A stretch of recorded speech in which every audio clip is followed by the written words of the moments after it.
Hello everyone, you all are welcome to M Institute of Commerce. आज हम लोग marketing mix के part 2 को कवर करेंगे, जिसके अंदर हम लोग रिमेनिंग क्वेश्चंस जो रह गए थे उसको कवर करने की कोशिश करेंगे। तो चलिए सर, हम लोग अपना टाइम वेस्ट किए बिना वीडियो को स्टार्ट करते हैं। सबसे पहला क्वेश्चन आ रहा है हमारे सामने, give the advantages of labelling. Labelling के क्या क्या एडवांटेजेस होते हैं। सबसे पहला उसका पॉइंट कहता है it is a social service to customer. क्या एक सोशल सर्विस है कस्टमर को, ठीक है। Who very often do not know anything about the products characteristic feature, ठीक है। उसको थोड़ी ना पता होगा कस्टमर को कि प्रोडक्ट के क्या कैरेक्टरिस्टिक्स फीचर्स हैं। वो हम तो बताना पड़ेगा ना, वो तो हमको बताना पड़ेगा ना उसको। वो किसके मदद से हम बताते हैं? लेबलिंग के थ्रू हम बता पाते हैं। फिर कहता है इट अवॉइड्स प्राइस वेरिएशन। इससे क्या होता है? प्राइस वेरिएशंस ख़त्म हो जाते हैं by publishing the price on the label, ठीक है। हमने बताया था आपसे कि प्रोडक्ट के जो लेबल्स होते हैं उसके अंदर प्राइस भी दिया होता है, उसकी एमआरपी कितनी है, ठीक है सर। फिर अगला पॉइंट कहता है it helps advertising activities of the organisation. Advertising activities में भी ऑर्गेनाइजेशन की लेवल मदद करते हैं। फिर कहता है it helps the customer to assess the superiority of the product, ठीक है। हम सुपीरियॉरिटी भी समझ सकते हैं उसकी लेबलिंग से, ठीक है, कितना सुपीरियर है हमारा प्रोडक्ट। फिर कहता है it is a guarantee for the standard of the product, ठीक है। ये एक तरीके से गारंटी का भी काम करता है कि मेरा प्रोडक्ट बहुत स्टैंडर्ड है, ठीक है। फिर अगला क्वेश्चन कहता है give the features of good packaging. Good packaging के क्या क्या फीचर्स होते हैं? It should be convenient to handle and use, ठीक है। बहुत ही आसानी से उसको हैंडल आउट किया जा सके, उसको यूज़ किया जा सके, ठीक है। It should be easy to open and close, और वो बहुत आसानी से ओपन भी हो जाए और क्लोज भी हो जाए। It should be safe and should be capable of protecting the product, ठीक है। एक तो चीज़ वो क्या है, सेफ होना चाहिए, और दूसरा क्या होना चाहिए, प्रोडक्ट को जो है वो प्रोटेक्ट करके रख सके। फिर कहता है it should build customers confidence. क्या होना चाहिए? उस एक कस्टमर कॉन्फिडेंस को क्या करे, वो बिल्डअप करे, ठीक है, by telling a true story of the product, ठीक है। जो असली कहानी है प्रोडक्ट की वो बता के क्या कर सके, कस्टमर के कॉन्फिडेंस को बढ़ा सके। It should have resale value, ठीक है, उसकी रीसेल वैल्यू भी होनी चाहिए पैकेजिंग की। फिर package should be pleasing and eye catching. क्या होना चाहिए? प्लीजिंग भी होना चाहिए और आई कैचिंग भी होना चाहिए। It should attract immediate attention, ठीक है। ऐसा जो पैकेज होना चाहिए कि तुरंत लोगों की निगाह उसी के ऊपर पड़े, ठीक है सर। चलिए इसी के साथ अगले क्वेश्चन की तरफ बढ़ते हैं। कह रहा है what are the factors determining price. कौन कौन से फैक्टर्स से प्राइस हम लोग डिटरमाइन करते हैं। सबसे पहला कहता है objective of the firm. Objective क्या है फर्म का? A firm may decide out several objectives, example profit maximisation, ठीक है। प्रॉफिट मैक्सिमाइजेशन एक फर्म का ऑब्जेक्टिव हो सकता है। A specific level of profit, कोई स्पेसिफिक लेवल ऑफ प्रॉफिट हो सकता है। टारगेट लेवल ऑफ सेल्स, ठीक है, टारगेट लेवल ऑफ सेल्स हो सकती है कि कितनी हमें सेल्स करनी है, उसका टारगेट एक डिसाइड कर लिया। या फिर a particular share of the market, ठीक है, एक मार्केट के अंदर हम कितना शेयर अपने प्रोडक्ट का रखेंगे, ये भी डिसाइड हो सकता है। कोई भी ऑब्जेक्टिव हो सकता है। The price fixed for the product must be in line with the firms pricing objective, ठीक है। जैसा ऑब्जेक्टिव होगा फर्म का उस हिसाब से उसकी प्राइसिंग होनी चाहिए, ठीक है। फिर कहता है अगला cost of the product. Essentially retail prices are the cost of production and distribution plus the profit margin, ठीक है। जो रिटेल प्राइस होते हैं ना, एमआरपी मैक्सिमम रिटेल प्राइस, क्या होता है इसके अंदर? क्या क्या होता है? कॉस्ट ऑफ प्रोडक्ट होता है, यानी कितना हमने कॉस्ट लगाई उसके अंदर प्रोड्यूस करने में, फिर उसको डिस्ट्रीब्यूट करने में कितनी हमारी लागत लगी वो, प्लस उसमें कितना हमने प्रॉफिट मार्जिन रखना था वो मिला के क्या बनता है? एमआरपी बनती, मैक्सिमम रिटेल प्राइस, ठीक है। No business can survive for long without covering its cost. अगर कॉस्ट कवर ही नहीं कर रहे हैं, हम ऐसा प्राइस लेके चल रहे हैं जिसके अंदर कॉस्ट भी नहीं कवर कर पा रहे हैं हम, अगर तो हम सर्वाइव कहाँ कर पाएंगे? हम मार्केट से आउट हो जाएंगे, ठीक है। फिर कहता है कस्टमर की डिमांड क्या है। The nature and size of demand in relation to supply of an article is another important factor affecting price, ठीक है। कितनी डिमांड है और कितनी मार्केट में सप्लाई है, इससे भी प्राइस पे इफेक्ट पड़ता है।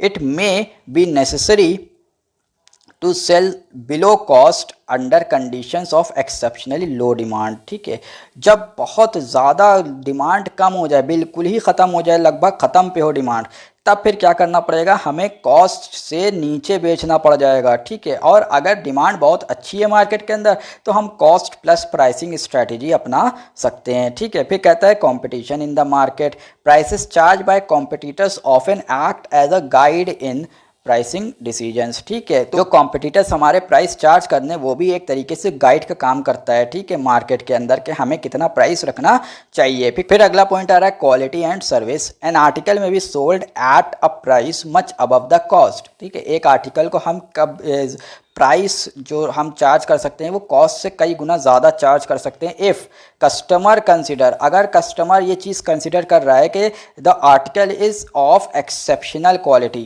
के आर्टिकल क्या है वो बिल्कुल एक्सेप्शनल क्वालिटी का, यानी इससे बेहतरीन क्वालिटी का हो ही नहीं सकता, और value services rendered in its sale. ठीक है सर, तो चलिए इसी के साथ अगले क्वेश्चन की तरफ बढ़ते हैं। कह रहा है explain the product related factors affecting the choice of channel of distribution. ठीक है, प्रोडक्ट रिलेटेड फैक्टर्स क्या होते हैं जिससे चैनल ऑफ डिस्ट्रीब्यूशन हम लोग जो है चूज़ करते हैं। ठीक है, सबसे पहले कहता है unit value. When the product to be distributed is costly shorter channels are appropriate. ठीक है, अगर कोई प्रोडक्ट कॉस्टली है, ठीक है, तो फिर हम क्या करेंगे, शॉर्ट चैनल ऑफ डिस्ट्रीब्यूशन को चूज़ करेंगे। On the other hand less costly product are sold through longer channels. ठीक है, अगर कॉस्टली नहीं है तो फिर हम लंबे चैनल्स का यूज़ कर सकते हैं। फिर कहता है perishability. If the product is perishable shorter channels are preferable. ठीक है, अगर पेरिशेबल है, जल्दी ख़राब हो जाएगा प्रोडक्ट, तो शॉर्ट चैनल्स को चूज़ किया जाता है। But durable products can be distributed through longer channel. लेकिन ड्यूरेबल प्रोडक्ट्स क्या हो सकते हैं, लंबे चैनल्स में यूज़ किए जा सकते हैं। फिर कहता है bulk and weight. Bulky and heavy goods need to be distributed through shorter channels. ठीक है, अगर बल्की और हैवी गुड्स है तो फिर शॉर्टर चैनल को यूज़ किया जा सकता है, so as to minimise cost. क्यों, ताकि कॉस्ट को हम क्या कर सकें, मिनिमाइज कर सकें। ठीक, but small size and light products can be distributed through longer channels. इसमें लॉन्गर चैनल का यूज़ किया जा सकता है। फिर standardisation. Standardise products can be easily sold through intermediaries. ठीक है, तो जो स्टैंडर्डाइज प्रोडक्ट्स होते हैं ना, वो इंटरमीडियरीज आराम से उसको बेच ले जाते हैं। ठीक है, on the other hand customise products require direct marketing. Customise products क्या होते हैं, डायरेक्ट मार्केटिंग रिक्वायर्ड होती है उसके अंदर। ठीक, as close interaction between the buyer and the seller is required. ठीक है, तो इसमें शॉर्ट चैनल को यूज़ किया जाता है। ठीक, फिर कहता है complexity of the product. Technically complex product require expert advice and demonstration at the point of sale. तो यहाँ पे शॉर्ट चैनल चूज़ किया जाता है, therefore short channels are appropriate for them. ठीक है, चलिए इसी के साथ अगले क्वेश्चन की तरफ बढ़ते हैं। Explain the market relating factors affecting choice of channel of distribution. कौन से मार्केट रिलेटेड फैक्टर्स? सबसे पहला कहता है nature of the market. In a consumer market longer channels are used. अगर कंज्यूमर मार्केट है तो लॉन्गर चैनल्स का यूज़ किया जाता है। Whereas in industrial market short channels are use. अगर इंडस्ट्रियल मार्केट है तो फिर शॉर्ट चैनल्स को यूज़ किया जाता है। Size of the market. When the market consist of few customers direct channels can be use. ठीक है, अगर फ्यू कस्टमर्स हैं तो डायरेक्ट चैनल्स को यूज़ किया जा सकता है। But indirect channels are required when the market consists of large number of customers। अगर large number of customers है तो longer channel का यूज़ किया जा सकता है या फिर indirect channel का यूज़ किया जा सकता है। ये कहता है geographical situation। if the buyers are concentrated in a limited area, एक limited area में ही concentrate है buyers, direct selling can be used। उस केस में क्या हो सकता है, direct selling हम कर सकते हैं। but widely scattered customers require the use of middlemen। ठीक है, अगर जो है बहुत ज़्यादा फैले हुए कस्टमर्स हैं बहुत जगहों पे, तब फिर क्या किया जा सकता है, मिडलमैन का यूज़ किया जा सकता है, यानी हम लॉन्गर चैनल ऑफ डिस्ट्रीब्यूशन को यूज़ कर सकते हैं। फिर कहता है size and frequency of order. The goods are purchased infrequently and the quantity purchased every time is large. बहुत ज़्यादा फ्रीक्वेंसी से नहीं परचेज किया जा रहा है, लेकिन जो क्वांटिटी है बहुत ज़्यादा लार्ज है। Short channels can be use. तब क्या हो सकता है, शॉर्ट चैनल्स का हम यूज़ कर सकते हैं। But the quantity purchase is small. ठीक है, and purchase are made frequently. ठीक है, क्वांटिटी तो स्मॉल है लेकिन फ्रीक्वेंसी बहुत ज़्यादा है यहाँ पे, तो middle man have to be employed. तब फिर क्या होगा, मिडल मैन की रिक्वायरमेंट पड़ेगी, यानी लॉन्गर चैनल ऑफ डिस्ट्रीब्यूशन हम यूज़ करेंगे। चलिए इसी के साथ अगले क्वेश्चन की तरफ बढ़ते हैं। Explain the company related factors affecting choice of channel of distribution. ठीक है, कंपनी रिलेटेड फैक्टर्स क्या है? सबसे पहला कहता है financial strength. A company having large amount of fund can create its own channel of distribution. अगर लार्ज अमाउंट ऑफ फंड है तो अपना खुद का चैनल ऑफ डिस्ट्रीब्यूशन बना सकती है company, but financially wealth companies will have to depend upon middleman. ठीक है, लेकिन अगर बहुत ज़्यादा लार्ज अमाउंट ऑफ फंड नहीं है कंपनीज के पास तो फिर उनको किस पर डिपेंड होना पड़ेगा? मिडलमैन के ऊपर डिपेंड होना पड़ेगा। फिर कहता है volume of output. A firm having a large output and wide product mix में फाइंड डायरेक्ट सेलिंग प्रेफरेबल। ठीक है, तो फिर उनके लिए डायरेक्ट सेलिंग प्रेफरेबल होगी। ठीक, चलिए इसी के साथ अगले क्वेश्चन की तरफ बढ़ते हैं। कह रहा है explain the middle man related factors affecting choice of channel of distribution. Middle man related factors क्या होते हैं? सबसे पहला कहता है availability. when desired type of middlemen are not available, a manufacturer may have to establish his own distribution network। अगर जो middleman चाहिए थे वो मिडलमैन अवेलेबल नहीं है तो फिर अपना खुद का डिस्ट्रीब्यूशन चैनल नेटवर्क आपको बनाना पड़ जाएगा। फिर कहता है attitude. Middleman who do not like a firm's marketing policies may refuse to handle its product. ठीक है, अगर फर्म की मार्केटिंग पॉलिसीज अगर एक मिडलमैन को पसंद नहीं आ रही है तो फिर वो हो सकता है कि रिफ्यूज़ कर दे उसको रखने से। ठीक है, तो इस केस में डायरेक्ट फिर सेलिंग आपको करनी पड़ जाएगी। फिर अगला आता है cost. Choice of channel of distribution should be made after comparing the cost of distribution through alternative channels. ठीक है, आपको कॉस्ट को कंपेयर करना पड़ेगा ऑल्टरनेटिव चैनल ऑफ डिस्ट्रीब्यूशन को, उसके बाद आपको फिर चूज़ करना पड़ेगा कोई जो भी आपके लिए सबसे ज़्यादा सूटेबल होगा। फिर कहता है legal constraint. Government regulations regarding certain products में इन्फ्लुएंस चैनल डिसीजन। ठीक है, हो सकता है गवर्नमेंट के कुछ रेगुलेशंस हो जिसकी वजह से चैनल के जो चूज़ करना है उसके डिसीजंस आपके अफेक्ट हो जाएं। For instance liquor and drugs can be distributed only through licensed shop. ठीक है, जैसे इसने क्या कहा है कि अगर लिकर है या फिर ड्रग्स हैं तो वो हम सिर्फ उसी को दे सकते हैं जिनके पास लाइसेंस है। जिनके पास लाइसेंस नहीं है ना उनके थ्रू हम उसको डिस्ट्रीब्यूट नहीं कर सकते। ठीक है सर, तो चलिए अगले क्वेश्चन की तरफ बढ़ते हैं इसी के साथ। कह रहा है explain the features of advertising. सबसे पहला कहता है advertising is paid form of communication. ठीक है, फिर कहता है it is non personal form. ठीक है, नॉन पर्सनल फॉर्म है of presenting information regarding a product or service or idea. ठीक है, ये नॉन पर्सनल है। फिर कहता है it is done by an identified sponsor, यानी इसके अंदर स्पॉन्सर क्या होता है? आइडेंटिफाइड होता है। Advertising can be done through wide variety of media. ठीक है, बहुत सारी मीडिया अवेलेबल है जिससे हम एडवर्टाइजिंग कर सकते हैं। Advertising is different from publicity. Publicity से एडवर्टाइजिंग क्या होता है? डिफरेंट होता है। फिर कहता है give the objectives of advertising. Objective क्या है एडवर्टाइजिंग के? सबसे पहला कहता है to introduce a new product by creating awareness and interest. एक नए प्रोडक्ट को इंट्रोड्यूस करना है। ठीक है, तो फिर हम क्या कर सकते हैं? एडवर्टाइजिंग कर सकते हैं। क्यों? To create awareness. क्या करने के लिए? अवेयरनेस क्रिएट करने के लिए। And interest for it among the prospective customers. ठीक है, और इंटरेस्ट जगाने के लिए उन जो कस्टमर्स हैं उनके अंदर। ठीक है, to create loyalty for a particular brand. ठीक है, क्या करना? लॉयल्टी क्रिएट करना एक पर्टिकुलर ब्रांड के लिए, इसलिए एडवर्टाइजिंग की जाती है। टू फाइट कंपटीशन, फिर किस लिए करी जाती है? कंपटीशन को फाइट करने के लिए। टू इन्हांस गुडविल, गुडविल को अच्छा करने के लिए हम लोग जो है एडवर्टाइजिंग करते हैं। To improve dealer relations, relations को भी अच्छे करने के लिए हम लोग एडवर्टाइजमेंट करते हैं। चलिए सर अगला क्वेश्चन आ रहा है explain the features of sales promotion. क्या है? These activities are meant to supplement advertising and personal selling। ठीक है, ये क्या करती है? सप्लीमेंट्री, एक तरीके से सप्लीमेंट का काम करती हैं एडवर्टाइजिंग और पर्सनल सेलिंग के लिए। ठीक है, सेल्स प्रमोशन की जो एक्टिविटीज़ होती हैं। फिर कहता है these activities offer short term on temporary incentive. Short term के लिए होती है और टेम्परेरी इंसेंटिव देती है। ठीक है, sales promotion is targeted at both consumers and dealers. ठीक है, ये किसके लिए यूज़ किया जाता है? दोनों के लिए यूज़ किया जाता है, कस्टमर्स के लिए भी या फिर कंज्यूमर्स के लिए भी और डीलर्स के लिए भी। चलिए सर इसी के साथ अगले क्वेश्चन की तरफ बढ़ते हैं। कह रहा है give the objective of sales promotion. पहला कहता है inspire on the spot buying. ठीक है, तुरंत उसी वक्त जो है ऑन द स्पॉट क्या करवाता है? बाय करवा लेता है। सेल्स प्रमोशन अगर एक्टिविटी हम करते हैं तो इंक्रीज इमीडिएट सेल्स, तुरंत सेल्स बढ़ जाएगी। 50% ऑफ हमने ऑफर रख दिया, तुरंत सेल्स बढ़ जाएगी, लोग तुरंत खरीदेंगे। ठीक है, supplement advertising and personal selling. ठीक है, एडवर्टाइजिंग और पर्सनल सेलिंग के लिए सप्लीमेंट होता है ये। फिर generate demand during off season. Off season में इससे क्या होता है? डिमांड जनरेट हो जाती है। ठीक है, by one get one free का हमने ऑफर डाल दिया तो अब लोग तुरंत खरीदना शुरू कर देंगे, भले ही उसका सीज़न हो या ना हो, लोग खरीदेंगे। ठीक है, फिर कहता है अगला question, explain the features of personal selling. Personal selling के क्या क्या फीचर्स होते हैं। सबसे पहला, personal selling involves direct personal और फेस टू फेस कॉन्टैक्ट। ठीक है, डायरेक्ट भी होता है, पर्सनल भी होता है और फेस टू फेस कॉन्टैक्ट भी होता है between the seller and the buyer, seller और बायर के बीच में। फिर कहता है it involves contact with a limited number of persons. ठीक है, क्या होता है, एक कॉन्टैक्ट करवाता है लिमिटेड नंबर ऑफ पर्सन, क्योंकि एक सेल्समैन एक बार में 1000 लोगों से डील आउट नहीं कर सकता। ठीक है, वो एक बार में एक ही पर्सन से डील कर सकता है। ठीक है, इसलिए कह रहा है it involves contact with limited number of persons due to one to one interaction. फिर कहता है personal selling makes use of spoken words. क्या होता है, पर्सनल सेलिंग स्पोकन वर्ड्स का यूज करवाती है। ठीक है, और ओरल मैसेजेस। ठीक है, it is not in writing, ये रिटन नहीं होता। ठीक है, personal selling is used in all types of businesses. ठीक है, हर तरह के बिजनेस में और इसको यूज़ किया जाता है। फिर कहता है personal selling is a two way communication process.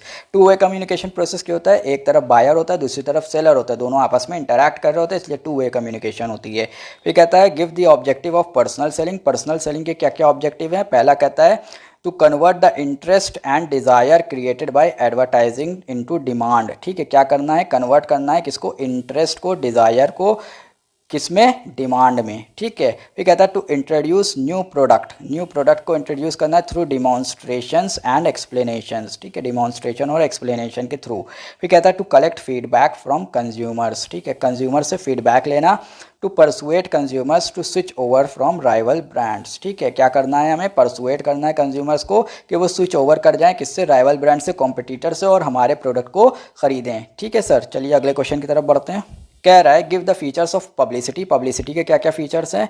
पहला कहता है publicity is not directly paid by the organisation. ठीक है, ये कोई ऑर्गेनाइजेशन पे नहीं करती है इसके लिए। ठीक है, publicity can be positive as well as negative. Publicity positive भी हो सकती है और निगेटिव भी हो सकती है। Publicity is outside the direct control of the organisation. इसको कंट्रोल नहीं कर सकता कोई ऑर्गेनाइजेशन, पब्लिसिटी को। ठीक है, publicity is done by the newspaper, magazine, radio and other forms of mass media. बहुत तरीके से पब्लिसिटी हो सकती है, बहुत सारे मीडिया अवेलेबल हैं मार्केट के अंदर जिसके थ्रू पब्लिसिटी होती है। फिर अगला क्वेश्चन कहता है give the objectives of publicity.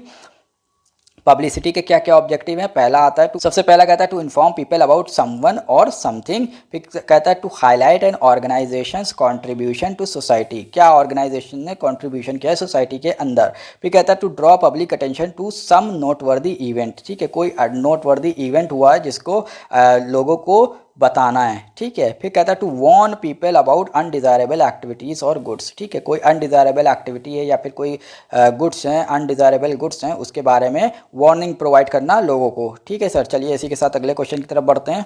अगला क्वेश्चन आ रहा है give the differences between a product and a service. तो दोनों के बीच में क्या क्या डिफरेंस है। A product can be seen, touched and felt. ठीक है, प्रोडक्ट को देखा भी जा सकता है, सीन भी किया जा प्रोडक्ट को देखा भी जा सकता है, टच भी किया जा सकता है, फील भी किया जा सकता है। Services can not be seen and touched. Services को ना तो देखा जा सकता है ना टच किया जा सकता है। Product is durable hence it can be stored. Product जो है ड्यूरेबल होते हैं इसलिए इसको स्टोर किया जा सकता है। Services can not be stored. Services को कभी स्टोर नहीं किया जा सकता। There is a simultaneous production and consumption of service. एक साइमल्टेनियस का मतलब होता है एक साथ दोनों का प्रोडक्शन और कंजम्पशन चलता है। ठीक है, product can be replace. Product को रिप्लेस किया जा सकता है। Services can not be replace. The ownership of product can be transferred. Ownership of services cannot be transferred. Furniture, cloth, car, machines are example of product. Teachers, doctors, lawyers are some examples of services. ठीक है sir, इसी के साथ अगले question की तरफ बढ़ते हैं। Give the differences between advertising and sales promotion. Advertising और sales promotion में क्या differences होते हैं। पहला कहता है advertising is any paid form of non personal presentation. क्या होती है, पेड फॉर्म होती है, नॉन पर्सनल प्रेजेंटेशन होती है। ठीक है, and promotion of a product or service by an identified sponsor. ठीक है, ये आप मीनिंग ऊपर पढ़ के आए हैं पिछले पार्ट के अंदर। फिर अगला कहता है सेल्स प्रमोशन में, sales promotion is a non recurring marketing activities. Non recurring का मतलब होता है बार बार ये अकर नहीं होती है। ठीक है, मार्केटिंग एक्टिविटी होती है एक, which stimulate consumer purchasing and dealer effectiveness. ठीक है, फिर अगला पॉइंट कहता है एडवर्टाइजिंग का, the objective of advertising is to create favourable image of the firm and its product. एक फेवरेबल इमेज क्रिएट करने में मदद करता है। The objective of sales promotion is to increase current sales. ठीक है, इसका क्या ऑब्जेक्टिव होता है, करेंट सेल्स को इंक्रीज करना। ठीक है, फिर advertising is a regular and repetitive in nature. Repetitive भी होती है और रेगुलर रहती है। Sales promotion is temporary and non repetitive in nature होती है, ठीक है, टेम्परेरी भी होती है, नॉन रेपिटेटिव होती है। Expenditure is substantial in advertising, expenditure बहुत ज़्यादा होता है एडवर्टाइजिंग के अंदर। Expenditure is limited in sales promotion, sales promotion में इतना ज़्यादा एक्सपेंडिचर नहीं किया जाता। The focus of advertising is to attract customers towards the product, ठीक है, फोकस क्या होता है, कस्टमर्स को अट्रैक्ट करेंगे प्रोडक्ट की तरफ, ठीक है। The focus of sales promotion is to push the product towards the buyers, ठीक है, इसमें क्या होता है, प्रोडक्ट को पुश करना किसकी तरफ, बायर्स की तरफ। चलिए सर, इसी के साथ अगले क्वेश्चन की तरफ बढ़ते हैं। Give 5 differences between advertising and personal selling, advertising और पर्सनल सेलिंग में क्या डिफरेंस है। The nature of communication is non personal as there is no face to face contact, ये कोई पर्सनल जो है प्रेजेंटेशन नहीं होती, ये क्या होती है, नॉन पर्सनल होती है। क्यों, क्योंकि यहाँ पे फेस टू फेस कॉन्टैक्ट नहीं हो पाता बायर और सेलर के बीच में, ठीक है।